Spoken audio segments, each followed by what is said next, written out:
The amazing Mr. Please himself. Good morning, everybody. We are joined by the coach from Army on the women's side, Coach Peck. Welcome. Crack Racquets is so excited to have college match day again, an Army Air Force battle at the national campus in Lake Nona. Looking forward to it on Saturday. How are things going over there in West Point?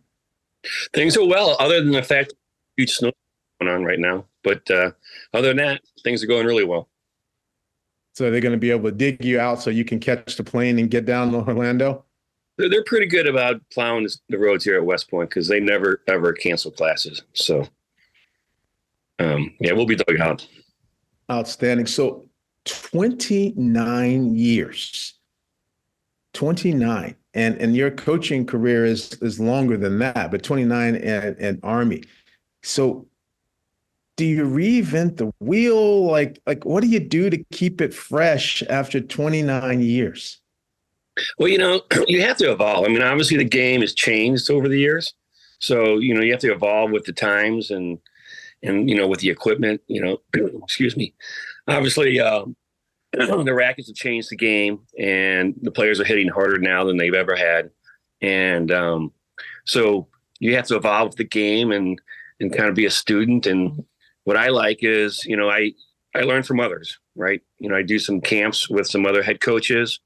When I go on the road, like when I go recruiting and I go to a clinic, like one of your clinics, and I see some drills that you're doing and some things that you're telling your players, to me, you always have to learn. You're always learning. You're always trying to adapt and keep things fresh. Yeah, outstanding. Is 16 your lucky number by any chance? Why is that? 16-time Patriot League champion and 16 Coach of the Year award. So I figured 16 was your favorite number, Paul. I think 17 is my favorite number. That's great. Let's get out. Let's get another one. Another one or two. Let's get another one. So I've taken a peek at this and obviously educate me on how this works. So on the women's side, typically a school, if they're fully funded, would have 8 full scholarships to use for their players. In a place like Army, does that change? Are the numbers different? Your roster it looked almost like 15 different players on it in 9 different states. Like you had a huge roster of players. And I was just curious to know, do you have the ability to take more? Is the budget bigger? Do you cut things?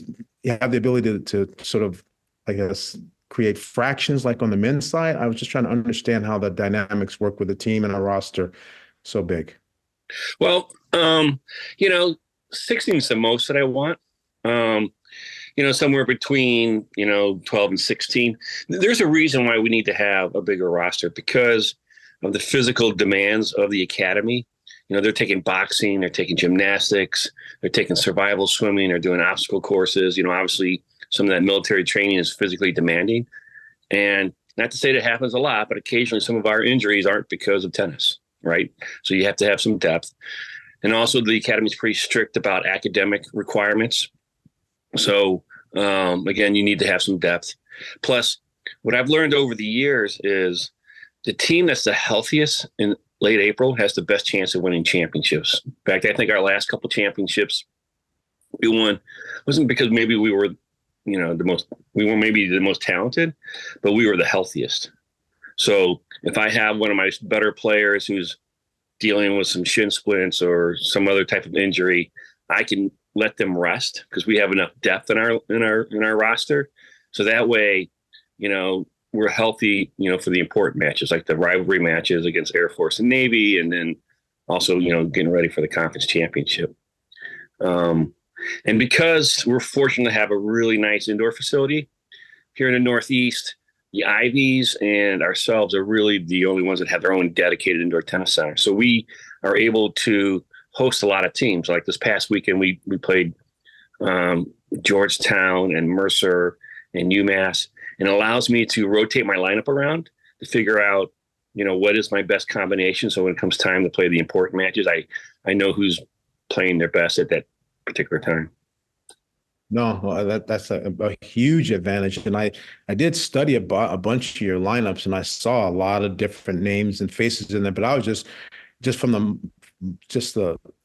mouths to feed and the pieces of the pie, right? I'm just thinking, is that 8 full scholarships and 7 walk-ons, or you have the ability to actually do partials to create that bigger bandwidth of players so that if they are having boxing fights and all this stuff, if somebody really with a dislocated shoulder, you have more bodies to actually manage, or does the Army give you a bigger budget? I just was curious because it's quite unique if you think about it.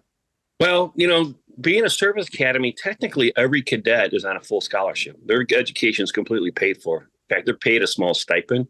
So we're not limited on scholarships. Technically, every year we have 1,200 scholarships. If you kind of think about it, because they admit 1,200 students every year to West Point. So I'm not limited on the scholarship piece.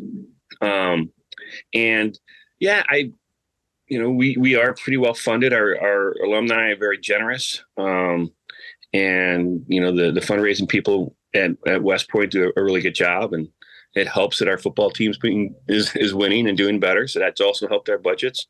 So, we're fortunate enough to have a pretty good budget. And again, I'm not limited on scholarships. And here's the other thing too, Mark, is that you don't come to West Point just to be a tennis player. You're coming to West Point to become a leader, because when you graduate, you'll be a second lieutenant. So tennis is just, enriches their experience, and they get an opportunity to play college tennis at a high level, and then they get chances to go to the NCAA tournament. But ultimately, it's getting their commission and becoming a leader in the Army is what's most important. Agreed. Understand. So talk to me a little bit about the beginning of the season. So you start off with a couple of really tough matches, losing to Syracuse and Dartmouth, and then you go on a roll and you win 7 in a row, and now you had some challenging matches this past weekend that you weren't able to pull out. So it's kind of a 2-loss, 7-win, 2-loss sandwich that you dealt with here in the beginning. What did you learn from the losses, and what did you, sort of pick up from that momentum of the wins that now gets you ready to take on Air Force this weekend? Well, I like to start off with some pretty strong competition. You'll see that we actually split the team in half. So half the team went up to Dartmouth and the other half went to Syracuse. And for me, you don't see what you really need to work on if you start off with some easy matches. If you have some easy wins, I want to play against some tough competition, because then you really see, okay, hey, we need to work on this, or we need to work on that. And also it allows me, because we have some really good I only have one senior. So we have a lot of good young players. So it gives me an opportunity to see what they're capable of. And, then we had that nice run here. And then if you looked at our roster and our lineups this past weekend, I did rotate some people around, because, I wanted to see how they developed since that first 2 tough matches. And it gives me a chance to evaluate where we are. So I kind of do that, to get everybody an opportunity to play against strong competition, but it also allows me to evaluate where we are and who's stepping up at this particular time. Outstanding. And speaking of senior, is that Carolyn Ahn? Is she the senior? Yeah. So that's the Chicago connection again. Now, you're from Mundelein, the town that Bree Minor built. You're from Mundelein. That's a great town in my history and my coaching. So you've always kept a Chicago connection. Obviously, Anna Lorero played, and so you like your Chicago kids. Hinsdale's been good to me. Stephanie Dolahide and Regilla Valianati, and so. Yeah, well, you know how it is. The CTA, the Chicago tennis area, it's a very strong section in terms of junior tennis. So, I like to recruit out of the Midwest, and because there's so much depth in that section. Yeah, I agree with that. And so looking through all these players, 15 on the current team, 29, years of coaching. If you had to sum up one trait that you'd say, man, this was more prevalent in most of the young women that I recruited and played for me, what would that one trait be? I would say it's resilient. I think the challenges that they have to go through here in terms of, the physical training outside of tennis and the demanding academic schedule. I mean, you're always going to be challenged here. I mean, you could be the smartest kid and most in shape kid, but there's going to be something that challenges you. And it teaches them how to overcome those challenges and allows them to be resilient. And then I think it helps their confidence. I think, it allows them to be tougher mentally on the court because they've gone off the 6-meter platform. They've done the indoor obstacle course. They've done past survival swimming and, each one of these obstacles and basic training and so forth, and air assault school. Every time they overcome one of these challenges, I think it makes them stronger mentally and it makes them more resilient and able to bounce back quicker. Yeah, that's a great, because resilient is a big word now. It's a common one. It's a great one, but boy, do you really have some athletes that go through that, because most people never, right?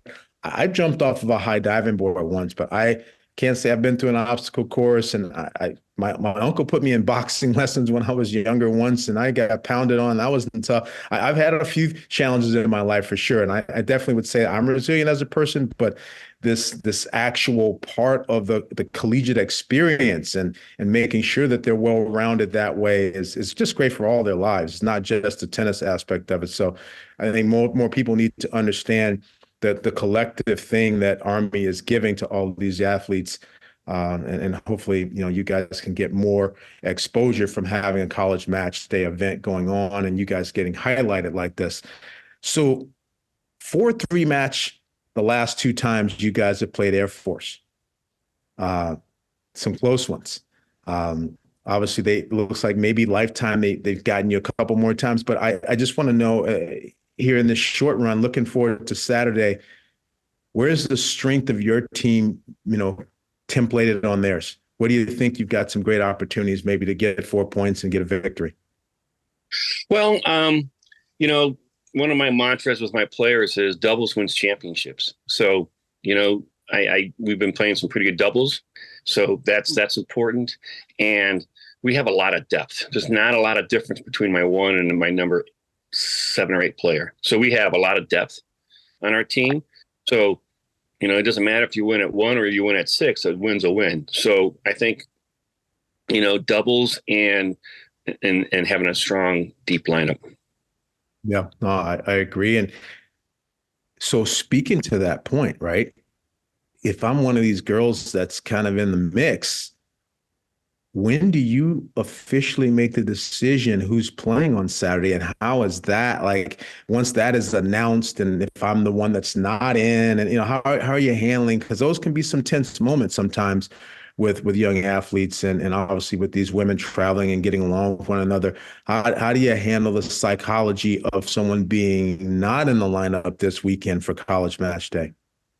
Well, I mean, they're all athletes. They all want to compete. But I think what makes us a little different is, it's kind of a cooperate and graduate type of attitude here, because everything you do involves teams, right? So, they're in a squad, they're in a platoon, they're in a company in terms of their military training. And it's always about accomplishing the mission, and everybody plays an important role. So in terms of my announcing the lineup, I normally do it the day before. And I do that just because I want to make sure, who's healthy and who's, really, it's a matter of making sure who's the healthiest and the freshest. And, but I think, we have a really good team dynamic, and the players understand it isn't about them, it's about us. And, so it's about being good teammates. So they're, obviously they want to play, but I think they're also extremely supportive of their teammates who are playing. Very good. And those decisions that you make, obviously you've got kind of a family atmosphere here with Coach Rowley's wife as the assistant coach on the team, right? So you guys will sit down and chat about that and get it going. So tell me a little bit about what it's like to have Coach Rowley's, wife actually working with you, the sort of a team family approach, I guess, at Army, if you will. Well, actually, Randy and I joked that we actually work for Martha. You know, she's she's a great assistant coach and extremely organized and handles the details. And I'm sure she's the same way with her marriage. So she does a great job and keeps us on track, and very good technically on court and very good with the players. And I've known Martha a long, long time because I first met her doing some Nike tennis camps when she was a counselor. So we've known each other over 20 years. Oh, it's outstanding. Well, it's a deep team. Obviously, I'm going to be looking to see what happens in that doubles point. But college match day is always any given Saturday. Who has the opportunity to play well? Florida and Florida State gave us some outstanding drama and some fun competition here just a couple of weeks ago.